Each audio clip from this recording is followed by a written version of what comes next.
भुराविषयी जे काही बोललं जातं आहे, जसं यांनी ते वाक्य तर खूप गाजलं, त्यांच्या आईने सांगितलेलं, झिजून मरावं पण थिजून नाही. आणि त्यांच्या आईचा त्यांनी उल्लेख केलेला आहे की आईचं शिक्षण फक्त 5वी पर्यंत झालं होतं, पण शिक्षणाने माणसात होणाऱ्या बदलावर तिचा प्रचंड विश्वास होता.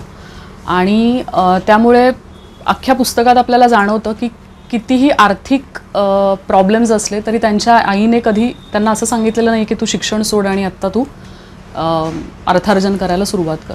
तर आईचा आणि आईच्या तत्त्वज्ञानाचा त्यांच्यावर खूप प्रभाव आहे. तर तत्त्वज्ञान हा शब्द फार अवघड आहे आणि त्या तत्त्वज्ञान विषयामध्ये डॉक्टर शरद बाविस्कर यांच्या 5 पदव्या आहेत. 5 आणि त्याही युरोपच्या विविध देशांमधल्या 5 पदव्या आहेत त्या. आणि या पुस्तकाचा प्रवास सुरू होतो तो त्यांच्या 10वीच्या रिझल्टने, आणि त्या 10वीच्या रिझल्टमध्ये ते इंग्रजीमध्ये नापास झालेले आहेत. तर हे मी जेव्हा हे पुस्तक वाचलं, मी बरेच वर्ष माझं पुस्तक वाचणं जरा कमी झालं आहे, पण हे पुस्तक फेसबुकच्या थ्रू मला ती दिसलं आणि जे काही त्यांच्याविषयी बोललं गेलं होतं ते फार इंटरेस्टिंग वाटलं, म्हणून मी ते मागवलं. आणि पहिल्या पेजवर ते इंग्लिशमध्ये नापास झाले होते आणि ते त्यांची 10वी 95 साली झालेली आहे, माझी 10वी 96 साली झालेली आहे. आणि त्याच्यानंतर त्यांना इंग्रजीचा न्यूनगंड वाटायला लागला आणि माझी 10वी इथून 96 साली झाली आहे. मी बोर्डात 2री आले होते, पण मी ज्या दिवशी फर्ग्युसन कॉलेजमध्ये गेले त्या दिवसापासून माझ्या मनामध्ये इंग्रजीच्या न्यूनगंडाने इतकं प्रचंड, म्हणजे त्याला मनात घर पण नाही म्हणता येणार, अख्ख्या सगळीकडे अंधार असतो ना आपला, आणि आपल्याला काहीच कळत नाही की आपण आता इथून बाहेर कसं पडायचं आणि काय करायचं. तर तो एक कदाचित एक प्रचंड कनेक्टिंग पॉईंट मला मिळाला की काहीतरी माझ्यासारखं घडलं आहे बाबा, आता आपण वाचू. आणि ते मग मी वाचत गेले आणि पहिल्या वेळेस वाचल्यानंतर भुरा वेगळ्या पद्धतीने समजतो आणि त्याच्यानंतर आता जेव्हा मी दुसऱ्यांदा वाचतोय तेव्हा तो वेगळ्या पद्धतीने समजतोय.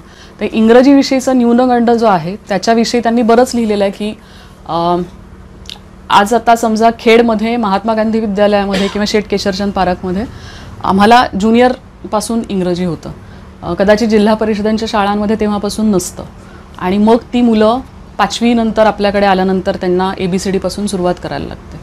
मग आम्ही जे इंग्लिश शिकत असतो त्याच्यामध्ये आम्हाला मार्क मिळत असतात, पण जेव्हा आम्ही फर्ग्युसन कॉलेजमध्ये जातो आणि 135 विद्यार्थ्यांच्या वर्गामध्ये, मुलांच्या वर्गात जेव्हा विचारतात की 90%पेक्षा जास्त मार्क किती जणांना आहे आणि सगळ्यांचे हात वर असतात, आणि जेव्हा सगळे फाडफाड इंग्लिश बोलत असतात आणि ज्या पद्धतीने ते स्वतः वावरत असतात, तिथे इथून गेल्यानंतर 25 वर्षापूर्वी मला फार असं वाटलं होतं की आपण इथे तग नाही धरू शकणार. तर ही परिस्थिती अजूनही आहे. इथे आल्यानंतर आणखीन एक माझा मित्र मला भेटला होता की जो खूप चांगला काय म्हणतात व्यावहारिक दृष्टीने सक्सेसफुल आहे, पैसा भरपूर आहे, फ्लॅट्स आहेत, पुण्यात फ्लॅट आहे वगैरे वगैरे. आणि माझ्या मुलांना कुठे शाळेत घालायचं म्हणून मी रस्त्यात भेटल्यानंतर त्याला म्हटलं होतं अरे शाळेचं काय करू काय नाही. तो म्हणाला बघ माझी मुलं पोद्दारमध्ये होती, मी तिकडनं काढली आहेत आणि त्यांनी कुठल्या तरी शाळेचं नाव सांगितलं पुण्यामध्ये, मी तिथे त्यांना टाकलं. कारण म्हणे खेडमध्ये राहताना ना फक्त माझं नाव म्हणजे सिर्फ नाम ही काफी आहे, बाकी खेडमध्ये मला काहीच लागत नाही.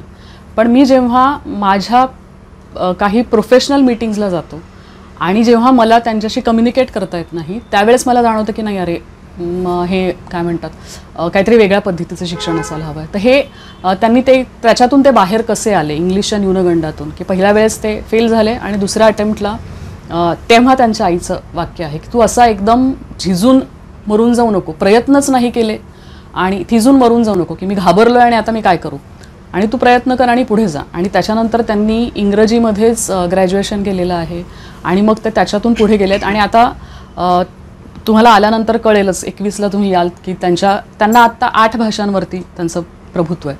त्यांना Italian, German, French, English, Marathi, Hindi आणि त्यांची मातृभाषा अहिराणी या भाषा येतात. तर हा एक महत्त्वाचा माझा कनेक्टिंग रिलेट करण्यासारखा मुद्दा मला वाटला होता. दुसरं 12वी फेल, आत्ता कुठला 12th फेल आहे ना तो, 12th फेल हा पिक्चर बघितला आहे तुम्ही, तर त्या गोष्टीशी हे खूप रिलेट होण्यासारखं आहे. आणि त्यांनी या पुस्तकामध्ये जो प्रवास मांडला आहे की सुरू होतो इंग्रजी नापास झाल्यापासून, पण त्यांनी जो प्रवास मांडला आहे त्याच्यामध्ये ते हिरो नाही आहेत त्या पुस्तकाचे, की मी असा कसा झालो, आणि आत्मप्रौढी ज्याला म्हणता येईल, की मला हे पण नव्हतं मिळालं, मला ते नव्हतं माझ्याकडे, आणि तरी मी कसा खूप पुढे गेलो, आणि म्हणजे माझ्यातच काहीतरी खूप असायला पाहिजे. तर ते हे एक्सप्लेन करताना बऱ्याच ठिकाणी पुस्तकातही आणि त्यांच्या बऱ्याच व्याख्यानांमध्येही 2 गोष्टी ते सतत म्हणत असतात, की व्यक्तिनिष्ठ घटक आणि वस्तुनिष्ठ घटक असं ते म्हणत असतात. तर त्याचा त्यांना जो अर्थ अभिप्रेत आहे किंवा जे मला कळलं आहे, की व्यक्तिनिष्ठ घटक म्हणजे माझं पाठांतर चांगलं आहे, किंवा मी सलग 16 तास अभ्यास करू शकते, मी पहाटे 2 वाजता उठून अभ्यास करू शकते, की हे व्यक्तिनिष्ठ घटक सगळ्यांचे वेगळे असू शकतात. आणि त्याच्यामुळे जे काही मार्क म्हणा, कारण आपण यश मार्कांमध्ये एकतर मोजतो, नाही तर पैशांमध्ये मोजतो, हे एक आपला जरा प्रॉब्लेम आहे. पण ह्या व्यक्तिनिष्ठ घटकांमध्ये जर फरक असेल तरच हा माणूस खूप पुढे जातो आणि इतर माणसं मागे राहतात, हा एक आपला साधारण समज असतो. आणि हे जे म्हणतात की त्याच्या अनुषंगाने वस्तुनिष्ठ घटक म्हणजे आज एक मुलगा जिल्हा परिषदेच्या शाळेत आहे आणि त्याला साधनच कमी आहेत, हां, म्हणजे आर्थिक स्तर जाऊ द्या, त्याचा काय म्हणतात धर्मजात निहाय पण स्तर जाऊ द्या, पण अवेलेबलच नाही आहे. हां, जसं हां ग्रामीण भागामध्ये, किंवा आपण साधं पुस्तक मैत्रीचं पण उदाहरण घेऊ शकतो, की खेडमध्ये 25 वर्षानंतर मी आली आहे, पण हे असं तऱ्हेचं काहीतरी आत्ता झालं आहे, आत्ता काहीतरी पुस्तकांविषयी आपण बोलायला लागलो इतक्या वर्षांनंतर. नाहीतर आपण इथे मी 96 पासून सोडलं आहे आणि आली आहे तोपर्यंत आहे तसंच आहे, किंवा आणखीन जरा काही गोष्टींमधले प्रॉब्लेम्स वाढल्यासारखे दिसतात. तर त्याच्यामुळे सुविधा उपलब्ध करून दिलं. आत्ता पुस्तक मैत्रीच्याच ग्रुपमध्ये मॅडमनी त्या दिवशी पोस्ट टाकली होती की वरती तायक्वांदोचे क्लासेस आहेत आणि क्लास सुटल्यानंतर मुलांना आईवडिलांना घ्यायला कधी कधी उशीर होतो, आणि मग आता इथे बुक गॅलरी आहे म्हणून मुलं इथे येतात आणि पुस्तकं चाळतात. हेच जर इथे तो सोडाप बसला असता तर ते सोडा पीत बसले असते.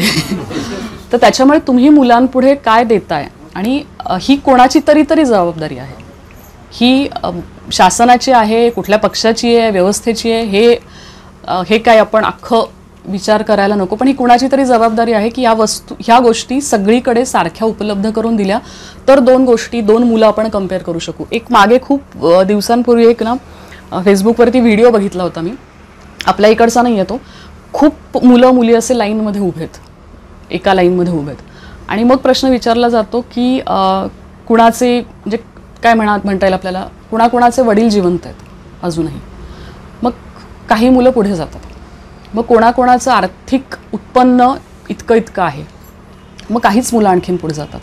मग अगदी कोणाकोणाकडे शूज घेऊ शकता तुम्ही, मग आणखीन थोडीशीच पुढे जातात. आणि असं करत करत ना पुढे जो मुलगा असतो तो आणि हा मागचा मुलगा, हे दोघे कधीच एकमेकांच्या बरोबर चालू नाही शकत. हां, बाकी सगळं सेम असू द्या, त्याची बुद्धी चांगली असू द्या, सगळं चांगलं असू द्या, पण जिथून सुरुवात होते ते तिथेच एवढी मोठी तफावत असेल ना तर मग खूप अवघड होतं. याच्यामध्ये त्यांनी एक खूप वाक्य मला आवडलं, त्यांनी लिहिलं आहे की काही मंडळींकडे तुलनात्मक आणि स्पर्धात्मक जगात काही मंडळींकडे 200 वर्षांची आघाडी तर काहींकडे 2000 वर्षांची. बहुसंख्य लोकांकडे असं ऐतिहासिक संचित नसल्याने कुठलीही आघाडी नसते. एका फ्रेंच तत्त्वज्ञानुसार ही पहिली माणसं असतात ज्यांची सुरुवात अक्षरशः शून्यापासून होत असते. तर आत्ता जेव्हा मी नव्याने भुरा पुन्हा वाचते किंवा तो 12th फेल मी पुस्तक आपला पिक्चर बघितला, त्याच्यानंतर मला असं वाटलं की माझ्या वडिलांची पण तीच गोष्ट आहे. माझे वडील जर पहिली पिढी आहे शिकलेली, आणि मग त्याच्यानंतर जात कुठली आहे, मग त्यांना खरंच इझिली ॲक्सेस होता का, किंवा मग त्याच्यानंतर पुढे गेल्यानंतर त्यामुळे त्यांना काही प्रॉब्लेम्स आले का, तर ते खूप लढत तिथपर्यंत पोचलेले आहेत. नीलम मॅडमचे सासऱ्यांविषयी पण ते पहिली पिढी आहे त्यांची शिकलेली, त्यांना लाईट खाली बसून अभ्यास करायला लागलेला आहे. काही जणांची जेव्हा आपण 4थी आणि 5वी पिढी शिक्षित बघतो तेव्हा त्याच्यामध्ये फक्त आर्थिक स्तरावरती ते उंचावलेले नसतात. हा आपल्याकडे ग्रामीण भागामध्ये फार महत्त्वाचा मुद्दा घेण्यासारखा आहे की जेव्हा आपण शिक्षण कशासाठी घ्यायचं, याच्यामध्ये त्यांना तेच म्हणायचं की या पुस्तकाचं हिरो जे आहे ते शिक्षण आहे. शिक्षणाने माणसात बदल होतो. मग मूलभूत गोष्ट जी शिक्षणाची आहे की शिक्षणाचा उद्देश काय आहे, तुम्हाला काय वाटतं? तुम्ही शिकायचं कशासाठी? त्यांनी असं दिले, शिक्षण म्हणजे स्वातंत्र्य,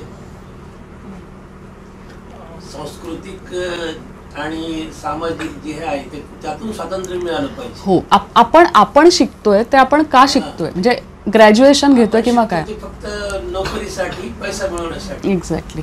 की शिक्षणाचा उद्देश जर आपण त्याला उपयुक्ततावादी शिक्षण म्हणतात, की शिक्षणाचा उपयोग म्हणजे की ही डिग्री घेतली तर हा कोर्स मिळेल, हा कोर्स मिळाला तर इतके पैसे मिळतील, इतके पैसे मिळाले तर मला समाजात काहीतरी स्थान असेल, आणि सगळेजण त्याच्यासाठी शिकण्याच्या विचारात असतात.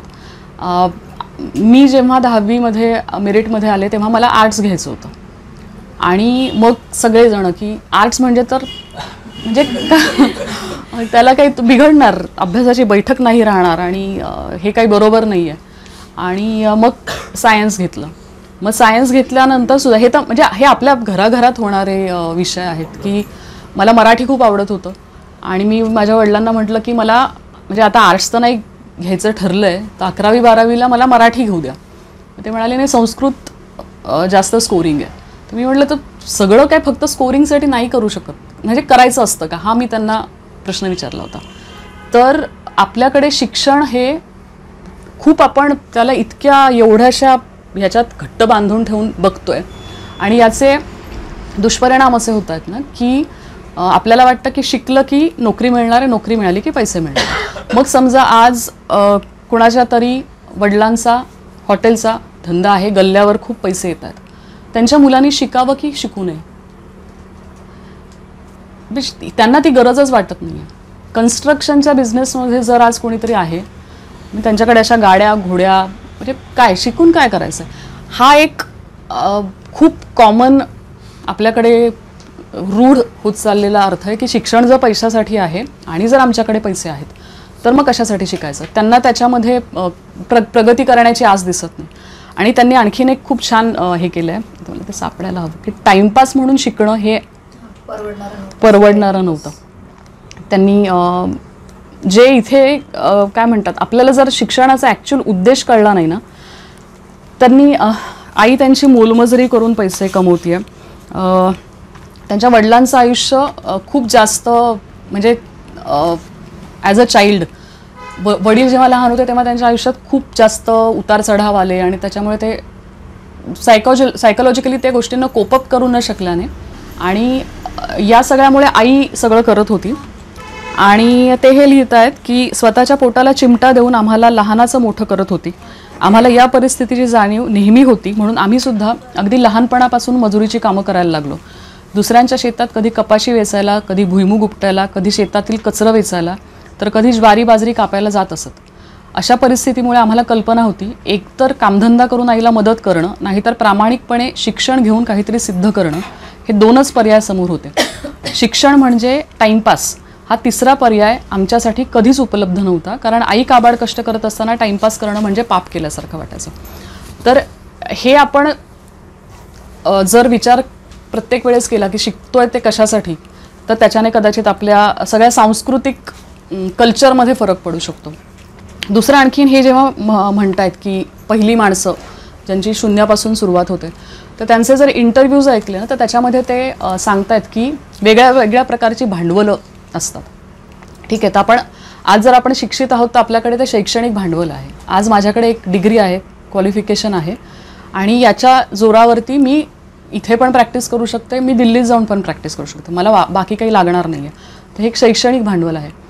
दुसरं एक अशाच प्रकारचं असतं ज्याला त्यांनी लिंग्विस्टिक भांडवल म्हटलं आहे, की भाषिक. जर आज एक प्रमाण भाषा शुद्ध प्रमाण भाषा आपल्याला बोलता येत असेल, तर त्याचे फायदे काही यांना खूप आधीपासून मिळत आहेत. त्यानंतर सांस्कृतिक भांडवल एक आहे. ठीक आहे, म्हणजे पुण्यासारखं शहर आहे ज्याच्यामध्ये इतक्या सगळ्या गोष्टी, तिथे नाट्यशिबिरं होत आहेत, तिथे अभिवाचन होत असतं, तिथे आणखीन म्हणजे आजच ते जे आमचं ट्रेकिंगविषयी आमचा कार्यक्रम होता, तिथे भटकंती कट्टा म्हणून एक कार्यक्रम आहे जो दर महिन्याला एकदा होतो. तर त्यांच्याकडे तेवढं सांस्कृतिक प्रगती झाल्यामुळे त्यांच्याकडे ते भांडवल आहे. मग ते आपण इथे आपण आपलं तयार करायचं जर असेल आपल्याला, तर आपल्याला थोडंसं शिक्षणाकडे पैसा मिळवणं याच्या बाहेर जाऊन बघायला हवं आहे.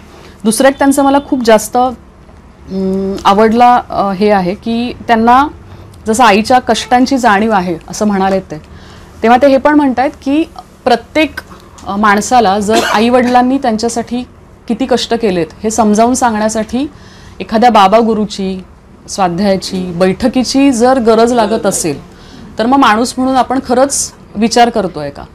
आणि या बॅकग्राऊंडवरती हेच यांच्या आईवडिलांच्या संदर्भातच काल मी सरांशी बोलताना पण म्हटलं की आईविषयी ठीक आहे की आईविषयी आईने त्यांना खूप सपोर्ट केला आहे, आईचं तत्त्वज्ञानाने त्यांनी त्याचा गर्भितार्थ घेऊन ते पुढे गेलेले आहेत. पण वडिलांचं तसं त्यांच्या आयुष्यात तसा काही सपोर्टिव्ह रोल नाही आहे. पण या पुस्तकामध्ये जे काही त्यांनी थोडं त्यांचं मेन्शन केलेलं आहे, कुठेही त्याच्यावरती त्यांनी कटुता नाही आहे की माझ्या वडिलांनी जर असं केलं असतं तर माझं तसं झालं असतं. आणि तर हे याच्यातून मला आणखीन एक जाणवलं की आपण एक गृहीत धरून चालू की एक दुसरा माणूस आहे किंवा मी आहे त्या जागी, आणि मी म्हणते की म्हणजे काय मला या शाळेत घातलं आहे आणि मी धुळ्यातच का नाही जन्माला आलो, मग तिथे मला पहिल्यापासून मिळालं असतं. आणि मग हे जेव्हा आपण बोलतो तेव्हा आपण त्या परिस्थितीचा जो कंट्रोल आहे तो आपण दुसरीकडे देतोय, जो आपल्या हातात नाही आहे. की इथे मी जन्माला आलो असतं तर बरं झालं असतं, वडील माझे असले असतं तर बरं झालं असतं, असं झालं असतं तसं. त्यांनी तो कंट्रोल पूर्ण स्वतःच्या हातात ठेवलेला आहे. ते त्यांच्या व्यक्तिनिष्ठ घटकांना कुठेही दूषणं देत नाही आहेत. आणि याच्या अगेन्स्ट आज असं होतं की हे मी पण केलं आहे. म्हणजे मी पण, मला असं वाटायचं की मला कशाला मेडिकलला टाकलं, मला मेडिकलला टाकलं नसतं तर मी असं केलं असतं. आणि का उगाच आता आणखीन अशी खूप मुलं भेटतात. म्हणजे माझ्या आत्याचा मुलगा पण आहे, तो म्हणतो की केंद्रीय विद्यालयामध्ये मला कशाला टाकलं, मला जर त्या शाळेत टाकलं असतं तर खूप बरं झालं असतं. तर हे जे आहे हे त्यांच्या लिखाणात नाही आहे आणि ते आपल्याला शिकण्यासारखं आहे. विशेषतः मुलांना की ज्यांना सगळ्या संधी उपलब्ध आहेत, कुणी थांबवत नाही आहे त्यांना शिकण्यापासून. आईवडील खर्च करायला तयार आहेत, कष्ट करायला तयार आहेत, आणि तरी पण मग आपण बाहेरच्या परिस्थितीला ब्लेम करत बसतोय का. त्यानंतर आणखीन एक खूप जरा थोडासा इंटरेस्टिंग पण वेगळा मुद्दा त्यांनी मांडला आहे जो थोडासा अवघड आहे. त्यांनी इंग्रजीचा जेव्हा नापास झाले त्याच्यानंतर त्यांचं वर्ष वाया गेलं होतं. तर हे वर्ष वाया जाणं हे इतकं भयानक भीतीदायक आपल्याला वाटतं. आणि त्याच्यावरती त्यांनी असं सांगितलं की खरं तर जेव्हा खऱ्या शिक्षणाचं वारं लागतं तेव्हा शैक्षणिक संस्थेचं छप्पर डोक्यावर असो वा नसो आपण शिकत जातो. आणि ते या परिस्थितीमध्ये की ज्यांच्याकडे पैसे नाही आहेत, ज्यांना घरी प्रॉब्लेम्स आहेत, ते सुद्धा शिक्षणासाठी इतका विचार करतात. तर त्याच्यामुळे आपण तर हे निरंतर शिक्षण याच्या थोडं तरी जवळ जायला हरकत नाही आहे. हे मी माझ्या मुलीला पण सांगितलं खरं, पण मला माहिती नाही प्रॅक्टिकली. प्रत्येक वेळेस आपल्याला असं वाटत असतं की त्याचं ते हरवतील की काय. आणि जसं तिला अजून कळलं नाही, मुलगी माझी 9वीत आहे आणि अजून तिला माहिती नाही की 10वी नंतर काय करायचं आहे. तर तेव्हा आम्ही हे भुरा वगैरे वाजण्याच्या परस आधी आम्ही दोघीच एका ट्रेकला गेलो होतो. आणि तेव्हा मी तिला म्हटलं की तू 10वी किंवा 12वी नंतर ना 1 वर्ष काहीच करू नकोस तू, पण म्हणजे त्या वर्षात काय करायचं हे तरी डिफाईन कर. की मला फिरायचं आहे, मला इकडे जायचं आहे, मला तिथे जायचं आहे, हे तरी इतकं तरी क्लॅरिटी यायला हवी.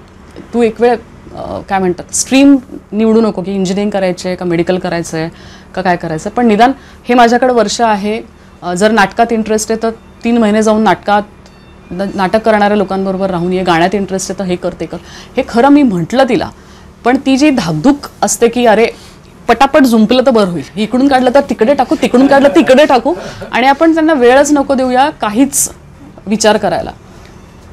तर मला असं वाटतं की त्याच्यापेक्षा जास्त म्हणजे मुलांनाच तेवढं सक्षमपणे विचार करून त्यांच्या निर्णयांवरती आपण विश्वास टाकू शकू असं काहीतरी जर त्यांना वाढवताना आपण करू शकलो तर ते जास्त चांगलं असेल. आता याच्याविषयीचं म्हणजे हे एक तर भुरा वाचताना अख्खं गडबड झाल्यासारखं होतं. तर त्या दिवशी इथे आपल्या हे जे राजस्थानी लोकांची दुकान आहेत तर त्यांच्याकडे गेल्यानंतर मी त्यांना म्हटलं की काय नक्की फरक आहे तुमच्यात आणि आमच्या मुलांमध्ये ना एक्झॅक्टली, की तुम्ही किती मेहनत, म्हणजे तुम्ही सकाळपासून संध्याकाळपर्यंत एवढं सगळं कसं, इतका फरक कसा आहे, आपके घर में क्या अलग करते. कारण उषा मजेथिया मॅडम नाही, मागच्या वेळेस आमच्याकडे ज्या व्याख्याता आल्या होत्या ना, तर त्यांच्याकडे पूर्ण कल्चर वेगळं आहे मुलांना शिकवण्याचं आणि ते फार बिझनेसमध्ये कष्ट घेतात. मला असं वाटलं की यांच्या घरामध्ये पण काहीतरी असं वेगळं काहीतरी होत असेल, म्हणून मी त्यांना विचारलं की काय एक्झॅक्टली वेगळं आहे तुमच्याकडे. तर ते म्हणते नहीं नहीं ऐसे कुछ नहीं है, सब एक जैसी होती है मैडम, लेकिन मेहनत करना पड़ता है. तर हे एक त्यांचं. आणि त्यांनी सांगितलं आमच्या गावात काही नाही आहे, राजस्थानमधून आम्ही जिथून येतो तिथे आमच्याकडे काही नाही आहे, शिक्षण पण काही नाही आहे आणि शिकून काही उपयोग नाही आहे. ठीक आहे, तर म्हटलं शिकून काही उपयोग नाही आहे म्हणजे काय, तर म्हणे गव्हर्नमेंट का तो जॉब लागती नाही आहे बिलकुल, आणि त्याच्यामुळे मग शिकून काय उपयोग. मी म्हणे 8वी शिकलो आहे, हा 6वी शिकला आहे, मग आम्ही सगळेच बाहेर पडतो. की हे जे आहे ना की शिक्षण हे फक्त आणि फक्त काहीतरी उपयोग. मी त्यांना आणखीन खोलात जाऊन हा पण प्रश्न विचारला, म्हटलं कुणीतरी तरी शिकलं असेल, कुणीतरी शिकून आलं असेल, आणि शिकून परत विरत तर काय म्हणे लोक येत नाहीत, की शिकलेत आणि गावात परत येऊन त्यांनी काहीतरी वेगळं करण्याचा प्रयत्न केला असं नाही. जे जे आहेत ते गव्हर्नमेंटमध्ये लागतात. म्हणजे तुमच्यातलं कोणी जास्त शिकलंय, तो बिझनेस चांगला करतोय असं तरी तुमच्या लक्षात आलंय का, तर त्यांच्या काहीच लक्षात आलेलं नाही आहे. त्यांना फक्त असं वाटतं की हां इथे गेल्यानंतर एवढे पैसे मिळत आहेत ना, तर मग आपण. तर हा एकंदर सगळ्यात महत्त्वाची कन्सेप्ट जी मी काही अख्खा भारत फिरले नाही आहे, पण आता हे राजस्थानी लोकांशी बोलले, मी कलकत्त्यामध्ये होते. बंगाल कदाचित जास्त इव्हॉल्ड आहे लिटरेचरमुळे, पण अदरवाईज सगळं त्याच्या अवतीभोवती फिरतं आहे. तर हे जे आहे ना शिक्षणाचा उद्देश, याच्यामध्ये ते एक आणखीन गोष्ट सांगतात की लँग्वेजेसमध्ये त्यांचा खूप जास्त भाषेवरती अभ्यास आहे. तर त्यांच्या एका इंटरव्ह्यूमध्ये त्यांनी सांगितलं की इंटरव्ह्यू पण नाही, याच्यातच ते शब्द या शब्दाविषयी 1.5 पान लिहिलेलं आहे त्यांनी. हां, आणि त्यात त्यांनी एक असं वाक्य आहे की शब्द फार दूरपासून येत असतात. आता मी पहिल्यांदा जेव्हा वाचलं तेव्हा म्हटलं की काय दूरपासून येत असतात, मला काही फार विशेष कळलं नाही.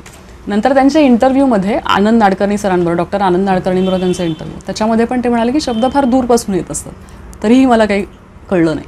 आणि मग त्यांनी सांगितलं की शब्द हे 15व्या शतकात, म्हणजे फ्रान्समध्ये ते होते, तर एखादा शब्द 15व्या शतकामध्ये कुठल्या अर्थाने वापरला जात होता याची नोंद त्यांच्या अभ्यासामध्ये असते.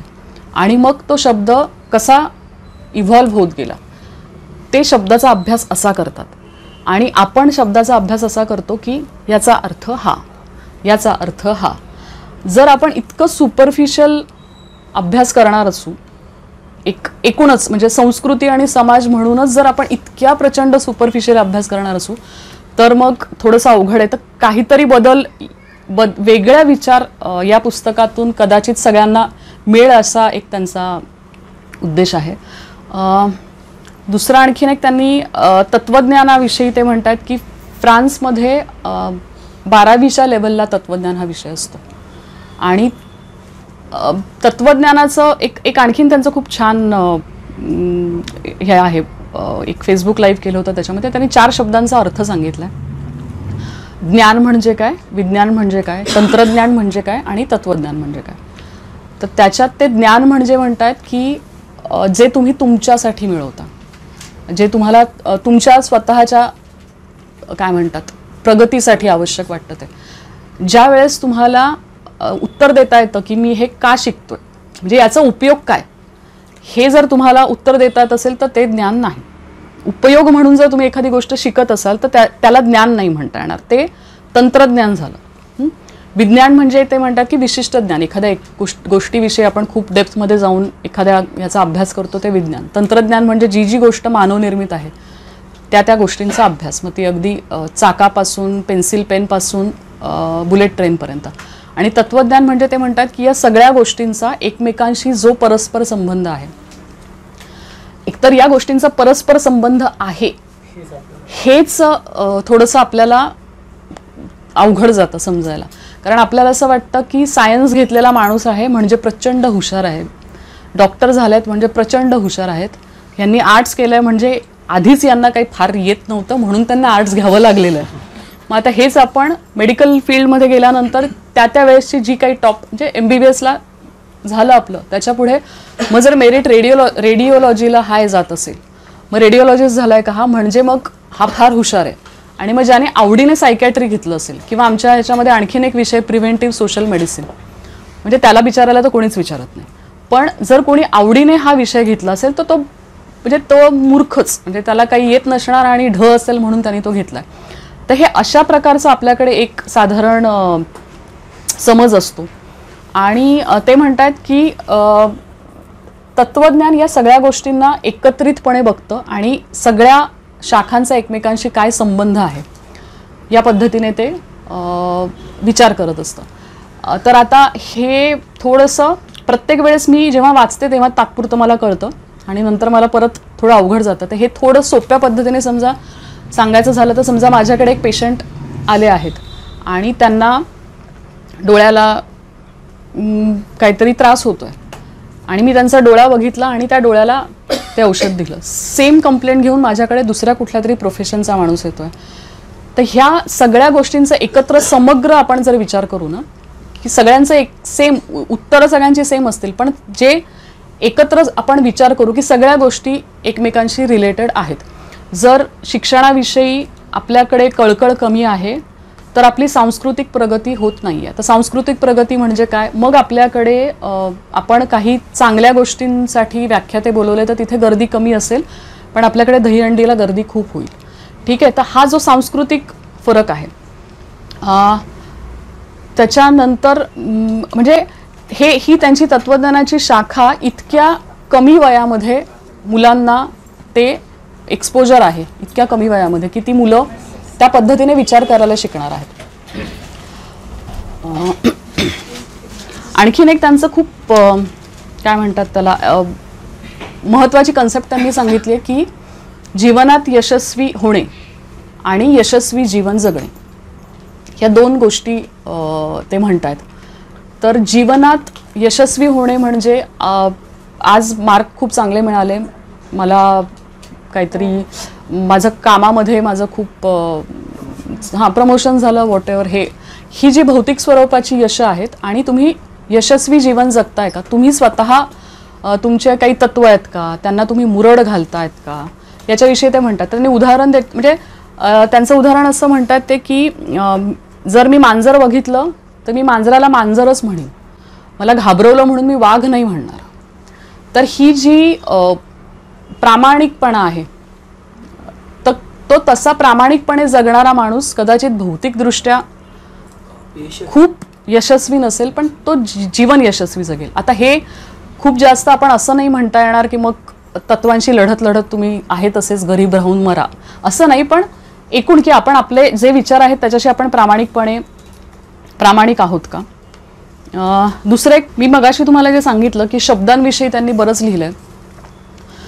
तर हा एक खूप महत्त्वाचा कालच्या आपल्या इन्व्हाइटमध्ये पण मी म्हटलंय की भुरा हे शैक्षणिक आणि सामाजिक वास्तव याच्याविषयी बोलतोय. तर ते म्हणतात की शब्द समाजाला आणि व्यक्तीला जसे कुंठित करू शकतात तसं प्रेरितही करू शकतात. काही शब्द आपल्याला प्रयत्नवादी बनवून ध्येयप्राप्तीसाठी प्रेरित करतात, तर काही आपल्यातला आपोआप वाद आणि दैववाद याला खतपाणी घालून जीवन जसं आहे त्याच्यातच सुखी राहावं असं तत्वज्ञान छुप्या पद्धतीने शिकवू पाहतात. लहानपणी जेव्हा गावात बैठकांना जात असे तेव्हा तेथील शब्द आपोआपवाद आणि दैववादाला जोपासून मनुष्यत्वाच्या शेकडो शक्यतांचा धूर्तपणे खून करून गुंगीचे औषध देत होते. आता हे जेव्हा मी वाचलं तेव्हा काय म्हणतात त्याला, नीलमचं आणि माझं काल त्याच्याविषयी बोलणं झालं की अजून मला तत्वज्ञान पण योगाचं एक तत्वज्ञान आहे. तर हे आपोआपवाद आणि दैववाद म्हणजे काय, तर ते आम्ही योगाचा क्लास लावला होता आणि छान आहे, म्हणजे ते काही वाईट आहे असं मी म्हणत नाही आहे. पण ते म्हणतात काय की तुम्ही कर्म करू नका म्हणजे मग तुम्हाला तुमचा अपेक्षाभंग नाही. ठीक आहे, आता बाकी तर बैठक किंवा स्वाध्याय ह्याच्या किंवा ब्रह्मकुमारी बाकी कुठलाही विषय मला पर्सनली माहिती नाही आहे काही, पण आपल्याकडे जे काय म्हणतात जो महत्त्वाचा प्रवाह आहे की तू जसं दिलायस ना बाबा तसं राहा, ठेविले अनंते तैसेची राहावे. आणि किंवा योगा पण खूप छान आहे, तुम्हाला इव्हॉल्व करतो सगळं आहे, पण तो इनर इंजिनिअरिंगवरती फोकस करतोय की तू बदल, तू स्वतः बदल, तू शांत राहा, तू सोडून दे आणि असं सगळं. आणि त्याच्याच अगेन्स्ट ते म्हणतात की, आणि हे पण आहे, म्हणजे हे काही वाईट नाही आहे, पण त्यांचं असं म्हणणं आहे की समजा हे मी इथे बसवून तुम्हाला सांगितलं, याच्यावरती पण आम्ही लेक्चर घेऊ शकतो, हो की नाही, की आहे तसे राहा, असंच ठेवलं आहे आपल्याला, यात किती सुख आहे, छान, इथे सगळ्यांना छान वाटेल, पण घरी जाऊन काहीतरी आहेच ना पुढे वाढलेलं, कुठलं तरी बिलं भरायची असतील, कोणाला तरी घरं बांधायची असतील, आपल्याला कदाचित खूप मोठे प्रॉब्लेम्स नसतील, पण एक मेजॉरिटी ऑफ क्लास आहे की ज्यांना कदाचित घरी जाऊन खाण्याची भ्रांत असू शकते, आणि खाण्याची जरी भ्रांत नसली तरी त्यांनी निदान मुलांच्या शिक्षणाच्या दृष्टीने थोडा विचार करणं आवश्यक असू शकतं. त्यांनी मुलाला थोडा याच्यापेक्षा तिथे जास्त वेळ दिला, 4 पुस्तकं घेऊन दिली, आणखीन काहीतरी त्याच्या विकासासाठी केलं, तर हे इथे अपेक्षित आहे की आपोआप आणि दैववादाला खतपाणी घालणाऱ्या जे घटक आणि संस्था आहेत ते आपल्याकडे खूप जास्त आहेत. आणि त्याच्याच विरुद्ध म्हणजे अगेन्स्ट ते हे म्हणतात की त्याचप्रमाणे शाळेत असताना एक धडा होता, विद्यार्थ्यांनो जागृत व्हा. हा धडा म्हणजे बाबासाहेब आंबेडकरांचं विद्यार्थ्यांसाठी मार्गदर्शनपर दिलेलं भाषण. या धड्यातील शब्दनशब्द पाठ करून टाकला होता, कारण त्या शब्दांमुळे शिक्षणाने जीवनात मूलभूत बदल होऊ शकतो याची जाणीव येत होती. 9वीच्या वर्गात असताना महात्मा फुले यांच्या जीवनावर आधारित निबंध स्पर्धेत भाग घेतला होता, त्यामुळे त्यांची काही पुस्तकं वाचली आणि त्या प्रयत्नवादी आणि परिवर्तनवादी शब्दांमुळे शिक्षणाकडे अजाणतेपणे पाहण्याचा दृष्टिकोन बदलला. तर त्याच्यामुळे हे एक त्यांचा विचार आहे. दुसरं त्यांनी एका इंटरव्ह्यूमध्ये, आता आपण शब्द आणि वाचन याच्याविषयी बोलतो म्हणून त्यांनी लेयर्स ऑफ रीडिंग असं एक शब्द वापरला होता, की कांद्यासारखे समजा पाती आपण धरूयात, की हे आवरणं असतात वाचनाची. हे ऐकायला फार छान वाटलं मला, म्हणून मी आणखीन शोधलं की म्हणजे नक्की काय, की ही पहिली पातळी आहे, मग त्याच्या पुढची पातळी, मग त्याच्या पुढची पातळी, आणि मग चौथी पातळी. आज आपण एवढ्या छान जागी बसलो आहेत एक वाचक म्हणून, तर त्याच्याविषयी थोडं बोलायला मला आवडेल. की पहिली पातळी जे ते म्हणतात ना, ते नाही म्हणत आहेत, हे लिंग्विस्टिक फिलॉसॉफीमध्ये आहे, हे बाविस्करांचं नाही आहे, की पहिलं माणूस पहिल्या पातळीवर जे वाचतं ते फक्त साक्षर आहे म्हणून वाचतं, लिहिता वाचता येत आहे म्हणून वाचतोय, ठीक आहे. हे असं वाचलं तर त्या वाचनाने त्या माणसात बदल होण्याची शक्यता नाही आहे. दुसरी पातळी ते सांगतायत की त्याच्यामध्ये तो माणूस त्याचे अर्थ समजतायत त्यांना. तिसऱ्या पातळीमध्ये तो जे काही वाचतोय त्याला तो स्वतःच्या आयुष्याशी रिलेट करू शकतोय, समाजाशी रिलेट करू शकतो आहे, ही तिसरी पातळी. आपण या पातळीपर्यंत सुद्धा जेव्हा पुस्तकं वाचायला, जसं की आपण हे आज करतोय कशासाठी, की ह्याचा संबंध आपल्याशी आहे, आपल्या गावाशी आहे, आपल्या गावातली मुली शिक्षणाकडे कुठल्या पद्धतीने बघतायत त्याच्याशी आहे, म्हणून आपण थोडंसं आणखीन आत जाऊन बघतोय. आणि चौथ्या पातळीमध्ये ते म्हणतात की एकाच विषयावरची अनेक पुस्तकं वाचताना, एका वेळेसच वाचताना तुमचं स्वतःचं एक वेगळं त्याच्याविषयीचं अंडरस्टँडिंग तयार होतं. ही चौथी पातळी आहे. आता ते जेव्हा येतील तेव्हा आपण विचारूच की या पातळ्यांवरती आपण प्रगती करू शकतो का, किंवा आपण कसं करू शकतो. कारण पुस्तकं अवेलेबलच नसणं, शिकताच न येणं, हा तर म्हणजे वाचता न येणं हा प्रॉब्लेम झाला. वाचता येतं पण पुस्तकं अवेलेबल नाहीत, हा दुसरा प्रॉब्लेम. तिसरं, पुस्तकं आहेत पण वाचण्यात इंटरेस्ट नाही, हा एक. चौथं एक असतं की पुस्तकं पण आहेत, वाचतात पण आहेत, पण आयुष्यामध्ये त्याच्यात बदल होत नाहीये. तर ते आपण कुठेतरी काय करू शकतो का, हे आपण सरांना नक्की हा प्रश्न विचारूया. पुस्तक म्हणजे तेवढाच त्यांचा हे आहे की ते 10वीत नापास झालेत, मग त्यांनी दुसऱ्यांदा परीक्षा दिली आहे, मग ते धुळ्याला गेलेले आहेत. धुळ्यात गेल्यानंतर त्यांनी 11वी 12वी बाहेरून दिली आहे, त्यावेळेस त्यांनी बऱ्याच ठिकाणी कामं केलेली आहेत. 12वी दिल्यानंतर मग तिथल्या जय हिंद कॉलेजमध्ये त्यांनी ॲडमिशन घेतलं, आणि तेव्हा त्यांनी ठरवलं होतं की इंग्लिश तर काही आपल्याला जमणार नाही आहे, म्हणून त्यांनी इतिहास विषय घेतला होता. पण एका मित्राच्या सांगण्यावरून त्यांनी मग तो पुन्हा म्हणाले की नाही पण इंग्लिश घेऊ. तर तो जो इंग्लिश होता तो जरा जास्त मेरिटमध्ये संपला होता, तेव्हा तो उरला नव्हता त्यांना. आणि त्यांनी सांगितलं की मला घ्यायचं आहे त्यांच्या शिक्षिकेला, आणि त्यांच्या ज्या शिक्षिका आहेत, हो आहेर मॅडम, तर त्यांना त्यांच्या प्राचार्यांकडे घेऊन गेल्या. त्या प्राचार्यांचा उल्लेख आहे डॉक्टर बी के पाटील म्हणून, के बी पाटील. आता या के बी पाटील सरांना आम्ही बघितलंय, म्हणजे अण्णासाहेब, हां, तर आम्ही धुळ्याला शरद बाविस्करांचं व्याख्यान ऐकायला गेलो होतो आणि तेव्हा हे KB पाटील तिथे होते. आत्ता ते 75 वर्षाचे होतील. 14 जानेवारीला त्यांचा बर्थडे आहे. त्यांची 2 पुस्तकं येतात आणि हो सर ते येणार आहे तिथे. आणि त्यांनी सांगितलं की ठीक आहे, तुला आता हे नाही मिळत आहे तर फंक्शनल इंग्लिश म्हणून एक गोष्ट आहे, तू ती घे. तर हे जे पाटील सर आहेत ना, यांना बघितलं आणि त्यांच्या म्हणजे आता कुंतल जिथे बसली आहे ना, तिथून इथे बसलेली असताना त्यांच्या बरोबर असणं म्हणजे एक असा प्रचंड वेगळाच अनुभव आहे. त्या सरांच्या सोबत असणं, की शिक्षक आहेत, कॅनडामधून ते PhD करून आले आहेत आणि तिकडचं सगळं सोडलं आहे त्यांनी, तिथे राहिले नाहीत. ते परत त्यांच्या गावात धुळ्यामध्ये येऊन तिथे त्यांनी जे जय हिंद कॉलेजविषयी ते सांगितलं आहे, तर ते त्यांनी जी फंक्शनल इंग्लिशची लॅब म्हटलेत, तर तशी लॅब मी तर इमॅजिनच करू शकत नाही आहे. म्हणजे आपल्याकडे पुस्तकं असतील, आपण पुस्तकं वाचू, पण त्यांच्या लॅबमध्ये जगभरातली नाटकं हे ऑडिओमध्ये अवेलेबल आहे. आणि भुरा हा कमवा शिका योजनेमध्येच शिकत होता, त्याच्यामुळे त्याला सुरुवातीला लायब्ररीमध्ये काम दिलं होतं. तर लायब्ररीमध्ये आज एखाद्या मुलाने सांगितलं मला एवढी पुस्तकं हवी आहेत, तर ती पुस्तकं काढून ठेवायची, हे त्याचं काम होतं, कमवा आणि शिका. पण मग 3ऱ्या वर्षाला अभ्यासासाठी वेळ कमी पडायला लागला, म्हणून त्यांनी जाऊन सांगितलं की माझी जरा जागा म्हणजे मला याच्याने असं होतं. तर मॅडमनी त्याला सांगितलं तू फंक्शनल इंग्लिशच्या लॅबमध्ये बस, कारण तिथे फक्त आत येणाऱ्या मुलांचं नाव लिहायचं आहे. म्हणजे ज्या माणसाला हवं असतं ना काहीतरी, ते असं पुरी कायनात ती देतं ना, की ते तिथे फंक्शनल लॅबमध्ये तिथे गेले. आणि मग तिथे गेल्यानंतर अरे हे एवढं सगळं आहे, आणि मग ते ऐकायला लागले. आता अगदी आपल्याकडे ज्युनियर सिनियरपासून फोनिक्स शिकवतात, की आपण आधी एला आपण ए म्हणत होतो, आता A says uh, B says ब, असा अभ्यास सुरू झालेला आहे. तर हे तिथे त्या लॅबमध्ये होतं. आणि ते ऐकत असताना ते म्हणे की ती प्रत्येक कॅसेट जेव्हा संपायची तेव्हा त्याच्यामध्ये यायचं की this cassette is made by CEIFL Hyderabad. तर ती central institute of English and foreign languages, ते हे नाव कानावर पडायला लागलं ना, की ही एक काहीतरी इन्स्टिट्यूट आहे. आणि परत एक तो ध्यास की हे काय, हे मला शोधायचं आहे आणि मग मला बघायचं आहे की काय करता येईल. त्यात पण त्यांनी एक सांगितलं की काही घरांमध्ये जसं आज मी मुलीचं 10वीचं म्हणते आहे, नीलम मॅडमचा मुलगा पण 9वीतच आहे.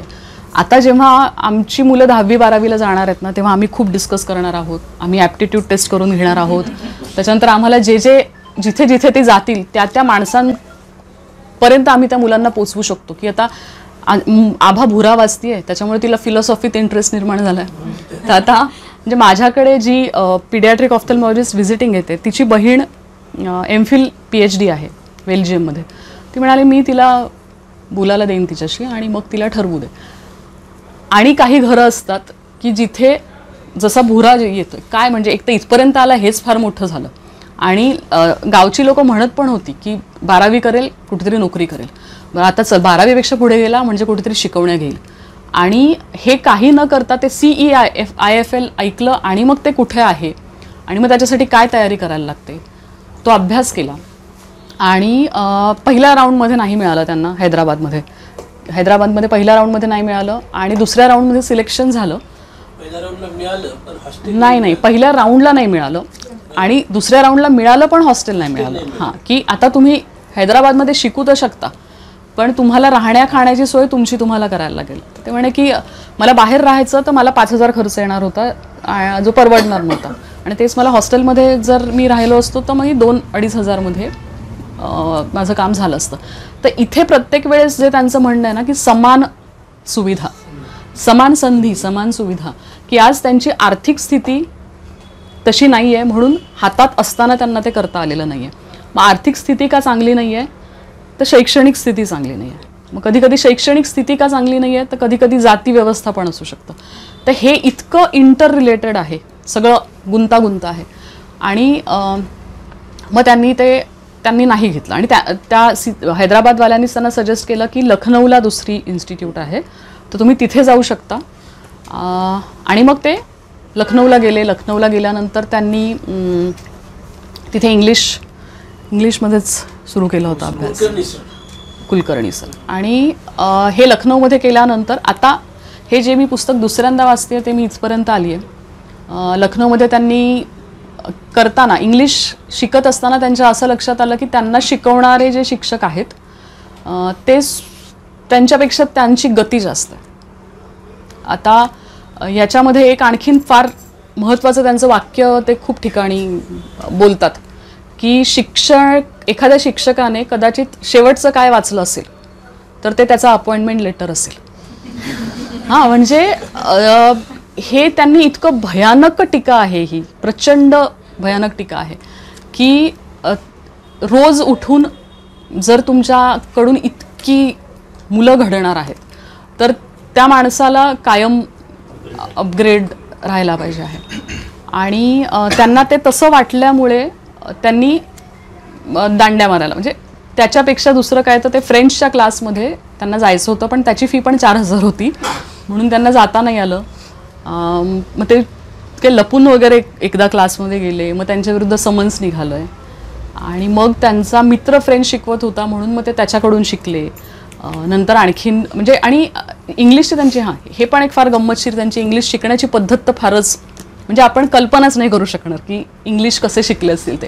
ते म्हणाले की पहिल्या वर्षाला जेव्हा पुस्तक घेतलं तेव्हा म्हणे बाकीची मुलं न कळलेल्या शब्दाला अंडरलाईन करायचे, मी फक्त कळलेल्या शब्दाला अंडरलाईन करायचो. म्हणजे इथून सुरुवात झालेला माणूस.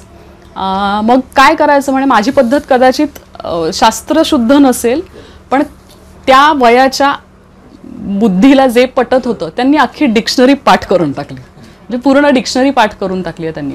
आणि ते त्यांनी शब्दाविषयी फार छान मांडलं की जेव्हा डिक्शनरीमध्ये मी शब्द वाचायचो तेव्हा ते कुपोषित आणि असे काय म्हणतात ना, कुपोषित आणि अजून एक शब्द वापरला त्यांनी की असे दिसायचे. आणि हेच जेव्हा मी एखाद्या लिटरेचरच्या संदर्भामध्ये ते वाचलं तेव्हा ते मला असे धष्टपुष्ट सुदृढ दिसायचं. म्हणजे शब्दाचं वर्णन त्यांनी इतकं सुंदर केलेलं आहे त्याच्यामध्ये. आणि हा जो एक त्यांचा अभ्यास करण्याची पद्धत होती ना त्याच्यामुळे त्यांना ते फ्रेंच पण तितकंच सोपं गेलं की दुसरी कुठलीही भाषा शिकताना त्यांना ते पण खूप सोपं गेलं. आणि हे इंग्लिशचंच की पहिलं झालं त्यांची पहिली स्टेप की त्यांनी डिक्शनरी पाठ करून टाकली. दुसऱ्यामध्ये ते साहित्यामध्ये ते वाचतायत. आणि तिसरं त्यांचं त्यांनी ध्येय ठेवलं जे मी ठेवलेलं कुणाला बघितलेलं नाही आहे. इंग्लिश मी जर शिकतोय म्हणून ते म्हणाले की मला माझ्या अपेक्षा, माझी ध्येय, माझे विचार हे मला इंग्लिशमध्ये मांडता यायला पाहिजे. की ते म्हणतात की तुम्ही कुठल्या भाषेवर प्रभुत्व मिळवत नसता, की एखादी भाषा आहे ती तुम्हाला वाचता येते आणि तुम्हाला बोलता येते, याच्यामध्ये हे काही तुम्ही भाषेला प्रभुत्व म्हणता येणार नाही कारण त्याच्या पुढे जाऊन आपण त्या भाषेचा अभ्यास करत नाही. किंवा आता हे काही फॉरेन लँग्वेजेसचे पण सगळे क्लासेस होतात, त्याच्यामध्ये सुद्धा जर आपण तेवढंच शिकलो तर त्या भाषेचं ज्ञान आपल्यासाठी ओपन होत नाही. तर त्याच्यामुळे त्या अनुषंगाने पण की एखाद्या विषयाचा अभ्यास कसा करावा काय याच्याविषयी पण त्यांनी खूप छान सांगितलेलं आहे.